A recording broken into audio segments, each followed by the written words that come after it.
देश का गौरव, देश का मान बढ़ाने वाले खिलाड़ी एक बार देश में फिर सड़कों पर हैं। साक्षी मलिक, जिन्होंने कुश्ती से संन्यास ले लिया, कारण भारतीय कुश्ती संघ के जो अध्यक्ष पद पर चुने गए संजय सिंह हैं, उनका ब्रजभूषण सिंह से नजदीकी या करीबी होना बताया जा रहा है। हमारे साथ राजस्थान की पहली महिला बॉडी बिल्डर प्रिया सिंह मौजूद है। इनसे हम बात करेंगे और इनकी राय जानेंगे इस पूरे मामले पर। प्रिया जी, एक बार फिर जो पहलवान है, जो देश का गौरव, देश का सम्मान है, वो सड़कों पर है। इस पर आपकी क्या राय है, क्या कहना चाहिए? आप और मैं मानते हैं देश का गौरव है, देश का सम्मान है। नरेंद्र मोदी जी नहीं मानते, देश की सरकार नहीं मानती, और गौरव ही मानते तो आज ये दिन देखना नहीं पड़ता। ये मामला मार्च में शुरू हुआ था और ये दिसंबर आ गया। वो पहलवान धरना प्रदर्शन भी किया था। जब उन्होंने जब कैंडल मार्च हुआ था तब मैं गई थी। देश में इतने खिलाड़ी हैं, क्यों नहीं जाते? आप एक बार किसी को जातिवाद से हटा के, राजनीति से हटा के, एक महिला को देख के आप सोचिए ना, जो महिला देश का नाम रोशन करती है, पूरे वर्ल्ड में फेमस है, और वो शादीशुदा है। आपको लगता है दो परिवारों की इज्जत चलाने वाली महिला अपने आप पर झूठे आरोप लगाएगी?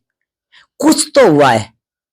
नहीं होते बिना, बड़े बुजुर्ग कहते हैं ना कि बिना आग लगाए धुआं नहीं उड़ता। कुछ तो हुआ है, इसी वजह से उन्होंने त्याग पत्र दे दिया। और ये देश के लिए सम्मान की बात नहीं है, बहुत गलत बात है।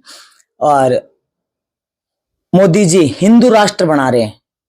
ये हिंदू राष्ट्र बन रहा है, ये क्राइम राष्ट्र बन रहा है। और ब्रजभूषण जी, उन पे कितने केस है, कितने आरोप है? एक बार जांच तो करें, फिर पता चले कि वो सही है या फिर ये खिलाड़ी सही है। वो सबको पता है। जो बजरंग पूनिया है, उन्होंने भी अपना सम्मान लौटाने की घोषणा कर दी है। साक्षी मलिक, जो मेडल दिला चुकी हैं देश को, उन्होंने कुश्ती छोड़ दी, एक बहुत बड़ा फैसला लिया। पहलवान जो है वो फिर मैदान में है, खिलाड़ी जो है वो फिर से सड़कों पर हैं। आपने कहा कोई आवाज नहीं उठा रहा। राजस्थान से आप एकमात्र महिला हैं जो उनके साथ कंधे से कंधा मिलाकर खड़े हैं। क्या कारण है कि लोग उनके साथ नहीं जुड़ पा रहे इस बार? बजरंग पूनिया जी, उन्होंने पद्मश्री लौटा दिया। ये मैं इस फैसले की रिस्पेक्ट नहीं करती, क्योंकि माननीय नरेंद्र मोदी जी ने नहीं दिया है उनको पद्मश्री। जिस सरकार ने दिया है उसका मान सम्मान करें। पद्मश्री कोई छोटा मोटा सम्मान नहीं है, पूरे भारत का, पूरे विश्व का एक सम्मान है, जिसको पाने के लिए लोग तरसते हैं। तो जो उन्होंने लौटाया है, मैं इनके फैसले में सहमत नहीं हूं। और ये जो लड़कियों की बात आती है कि मैं महिला हूं और मैं खिलाड़ी हूं, आपको पता है मेरे पे भी एलिगेशन लगे थे कि फर्जी जीत के आई है। और जबकि आपको पता है बुक में आज पढ़ाया जाता है, और कोई भी कंपटीशन हो, 38 तक तो इनको प्रॉब्लम नहीं थी। 39 एक बहुजन समाज की बेटी जीत लाई, उसका नाम हो गया, तो उनको प्रॉब्लम हो गई। और जिन्होंने एलिगेशन लगाया उनकी फेडरेशन से 2018-19 में उन्हीं का बंदा जीत के आया, तब तो उन्होंने सर पे बिठा लिया। और 2023-22 में मैं जीते तो उनके पेट में दर्द हो गया। तब मेरे साथ कोई नहीं था। उस टाइम मेरे साथ इकलौता एक सरदार मनप्रीत आहूजा, जो बॉडी बिल्डिंग की मीडिया है, उन्होंने रात को 11 बजे मुझे फोन करके पूछा कि प्रिया जी, आप पे ये एलिगेशन लग रहा है, क्या कहना आपको? तब मैंने उनको बोला कि 4 तो है नहीं लोग, ऐसे 40 खिलाड़ी होंगे, 40,000 खिलाड़ी होंगे, और राजस्थान एक तो है नहीं, और जगह से भी है। आप खुद सोचिए ना। और आप तो बॉडी बिल्डिंग को प्रमोट करते हैं, और प्रमोट करने के साथ साथ आप एक बात देखिए ना, आपको ज्यादा पता है ये गलत है कि सही है। तो उन्होंने बिल्कुल साथ देके लोगों को बताया कि प्रिया जी सही है, एलिगेशन लगाने वाले गलत लोग हैं। मैं आज उनके साथ इसलिए खड़ी हूं कि मैं एक महिला थी, मेरे साथ कोई खड़ा रहने वाला नहीं था। और आज मैं हूं, ये भूलकर मैं उनके साथ खड़ी हूं और हमेशा खड़ी रहूंगी। ना कि इसलिए कि वो गलत है सही है, मैं इसलिए खड़ी हूं, एक महिला पे अंगुली उठ रही है और ऐसे सरेआम अपनी इज्जत कोई नहीं बदनाम करता। भारतीय कुश्ती संघ की जो कार्यकारिणी है उसमें महिलाओं को स्थान क्यों नहीं दिया जाता, जबकि इतने बड़े पैमाने पर जो महिला पहलवान हैं वो हैं देश में, तो उसके बावजूद भी उनको जगह नहीं मिलती। क्या आपको लगता है कि उनको जगह देनी चाहिए ताकि जो इस तरह की घटनाएं हैं उन पर अंकुश लगाया जाए, या कुछ अगर ऐसा होता है तो आवाज उठाई जा सके? आप देखिए, मार्च का मामला है, मार्च से शुरू हुआ था और अब तक हो गया। जब सरकार को सोचना चाहिए कि महिलाओं की तरफ ये घटनाएं बढ़ती जा रही है, तो क्या महिला कोच नहीं है, क्या महिला अध्यक्ष नहीं है? उन्होंने आज तक क्यों नहीं लगाई महिला अध्यक्ष? मेल और फीमेल दोनों गेम की तैयारी करते हैं, तो सही मायने में दोनों को होना चाहिए। महिलाओं की तैयारी महिलाओं को करानी चाहिए, लड़कों की तैयारी लड़कों को करानी चाहिए, तो आगे चल के ऐसी घटना ही नहीं हो ना। पर सरकार को तो अंकुश लगाना नहीं है, सरकार को तो अपने बंदे जिताने, अपने बंदों को स्थान देना है। क्या सरकार ने कभी खोजा ऐसा? अभी संजय सिंह जी जीत गए थे। संजय सिंह जी एक नौकर की तरह खड़े हैं बृजभूषण जी के पास में। सम्मान किसका हो रहा है? बृजभूषण जी का। मैं एक बात कहना चाहती हूं, क्या वो अपनी जीत का जश्न मना रहे हैं, या कह रहे हैं कि भी मैं वापिस आ गया, तुमने मेरा कुछ उखाड़ा कि नहीं उखाड़ा? मैं सभी खिलाड़ियों से कहती हूं, साक्षी मलिक, विनेश फोगाट, बजरंग पूनिया, इन्होंने जो भी एलिगेशन खुद पे बताया है कि भाई हम इस मामले से, हम महिला उत्पीड़न के मामले से, छेड़खानी मामले हमारे साथ हुए हैं और हमने इसका विरोध किया है, फिर भी लोग हमारा साथ नहीं दे रहे, सरकार हमारा साथ नहीं दे रही। तो एक नजर से देखा जाए तो वो सिर्फ उन पे नहीं उठा है, सभी महिला खिलाड़ियों पे अंगुली उठी है, क्योंकि सभी के कोच होते हैं। आज आपको मुंह पे नहीं कह रहे, पर नजरें तो वही देखती हैं, और वो मजबूर कर दिया सरकार ने। लोग कह रहे हैं इसको राजनीतिक स्टंट कहते हैं। मैं उन लोगों से कहना चाहती हूं, तुम्हारे घर में मां बहन नहीं है? तुम भी तो नेता बनना चाहते होंगे, तो क्या तुम दूसरी जगह भेज देते हो अपनी मां बहनों को कि भाई राजनीति के लिए मां बहनें यूज होती है? मैं तो सरासर कहूंगी। दूसरी बात आती है, एक बंदा कह रहा है कि कोर्ट ने फैसला कर दिया। मैं कह रही हूं कोर्ट ने फैसला कर दिया, आपने क्या सरेआम लेके दिखाया है कि ये देखो कोर्ट ने फैसला कर दिया है? बातों में कहने से क्या है? बातों में कहने से क्या है कि भाई उन्होंने, कोर्ट ने फैसला कर दिया, भी कोर्ट कुछ तो देता होगा ना, लिख के दिया कुछ?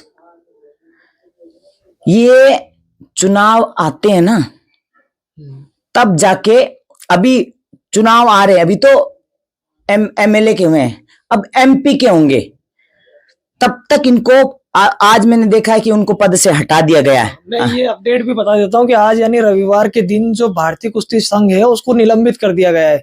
साक्षी मलिक का अब तक बयान ही आया है कि जो मेरा फैसला होगा संन्यास वापस लेने का, वो मैं आगे जैसा भी होगा मीडिया को उससे अवगत करा दूंगी। तो आपके सवाल पे आते हैं, इस स्टंट को चुनाव से जोड़कर देखा जा रहा है कि निलंबन इसलिए क्योंकि आगे लोकसभा के चुनाव है। आपका इस पर क्या कहना है? बिल्कुल, एमपी के चुनाव हो जाने दो, फिर देखना ये मामला, फिर से लड़कियां गलत साबित होगी, वो सही साबित होंगे। माननीय नरेंद्र मोदी जी से मैं रिक्वेस्ट करती हूं, मोदी जी आपने अपनी मां के हाथ की रोटी खाई है। आपकी बहन है कि नहीं मुझे पता नहीं, आपकी बीवी है, आपके खुद की बेटी नहीं है, इसलिए आपको वो दर्द नहीं है। आप देश चला रहे हैं, सरकार चला रहे हैं। मैं उनसे कह रही हूं, जितने भी नेता है सरकार में, जितने भी मंत्री हैं, आप एक बार उनका रिकॉर्ड तो खंगाले। कितने उसमें रेपिस्ट मिल जाएंगे, कितने उसमें क्रिमिनल मिल जाएंगे, कितने उसमें गैंगस्टर मिल जाएंगे। जब सरकार ये लोग चला रहे हैं तो आप राष्ट्र हिंदू बनाने की बात कैसे कर रहे हैं? हिंदुओं की एक परंपरा है कि गंगा जी में जाके हम पाप धोते हैं, सुना ही होगा ना आपने। तो मैं ये कह रही हूं, वो सरकार में आ गए तो जो उन पे पाप थे, है और कर भी रहे हैं, क्या वो धोखे आए हैं? क्या वो रख के आए हैं? आपसे पूछती हूं मैं, जब नेता बनते हैं तो क्या आप उनका रिकॉर्ड नहीं खंगालते? देश की सत्ता किसको हाथ में दे रखी है? सबसे बड़ा। और मैं आपको एक बात बताऊं, मैं फिर कहना चाहती हूं, कल मैंने उनको भी बोला था, आज आपको भी बोलना है, जो सच बोलता है ना उसको तो मार ही दिया जाता है या दबा ही दिया जाता है। और ये सच्चाई मैं आपको बता दूं, ये मेरे साथ भी करेंगे। उस दिन मीडिया तो हो, पर एक हिंदू होने के नाते आपको आवाज उठानी है।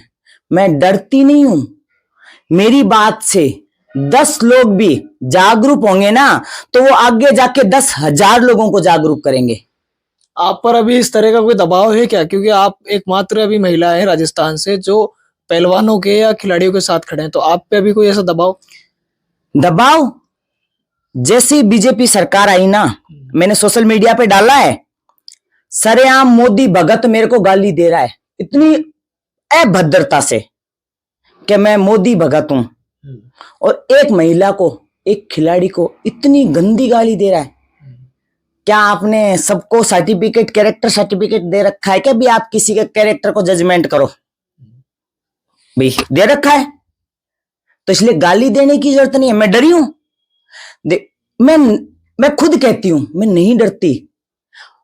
इस तरह बेटियां घुट घुट के जी रही है घर में और बाहर जाते ही भेड़िए नोच रहे हैं, तो इससे अच्छा मर जाओ यार। मैं हिंदुस्तान के प्रत्येक एक नागरिक से बोलना चाहती हूं कि सरकार जिसकी भी बनी हो उससे कोई मतलब नहीं है, आप अपनी बहन बेटियों को तो सुरक्षित कर लो। ये तो पहलवान भी कह रहे हैं कि हमारी जो लड़ाई है वो सरकार से नहीं है, हमारी लड़ाई सिर्फ एक व्यक्ति से है जो ब्रजभूषण शरण सिंह है, उनसे हमारी लड़ाई, सरकार से हमारी लड़ाई नहीं है। तो मैं आपसे यही तो कहना चाह रही हूं कि जो देश का नाम रोशन कर रहा है, जो देश का सम्मान बढ़ा रहा है, आज उसको अनदेखा कर रहे हैं। और जो क्रिमिनल है, जो गैंगस्टर है, जो रेपिस्ट है, सरकार उनको सेव कर रही है। तो आपको खुद को ही पता है सच क्या है, झूठ क्या है। और जिन्होंने सरकार बनाई है, मैं उनसे भी कहना चाहती हूं, जिन भाइयों ने वोट दे दे के सरकार बनाई है, मैं उनसे भी कहना चाहती हूं, आज देश में है, कल जिले में आएगी, परसों तुम्हारे घर का दरवाजा खटखटाएगी। फिर उम्मीद मत करना कि आपका कोई साथ देगा, कोई साथ नहीं देगा। अगर आप किसी का साथ दोगे तो आपका कोई साथ देगा। और इससे यह साबित हो रहा है कि सरेआम लड़कियां सड़क पे नहीं चल सकती, क्योंकि सड़क पे चलते ही जंगली भेड़िए नोचेंगे और नोचते ही सरकार उनका साथ देगी, लड़की का साथ कभी नहीं देती। चलिए, बहुत बहुत धन्यवाद हमसे बात करने के लिए। तो ये थी प्रिया सिंह, जिन्होंने बहुत ही मुखर होकर अपनी बात रखी, और इस तमाम जो मुद्दे पर प्रिया सिंह का स्टैंड जो है वो महिला पहलवान जो इसके खिलाफ आवाज उठा रही हैं उनके साथ शुरू से रहा है। राजस्थान की एकमात्र खिलाड़ी है जो उन खिलाड़ियों के समर्थन में खड़ी थी। हालांकि जो आज सरकार का फैसला है, खेल मंत्रालय ने कुश्ती महासंघ को निलंबित कर दिया है। अब आगामी समय में देखना ये होगा कि क्या फिर से चुनाव कराए जाते हैं, या जो ये विरोध है इसको कम करने के लिए, मैनेज करने के लिए, हालांकि जो ये कदम है इसको राजनीति से जोड़कर, लोकसभा चुनाव से जोड़कर देखा जा रहा है। आगामी समय में देखना होगा कि क्या इसका कोई स्थायी समाधान निकाला जाता है या नहीं। कैमरामैन नफीस खान के साथ मैं अजहरुद्दीन, जयपुर टुडे न्यूज़, जयपुर।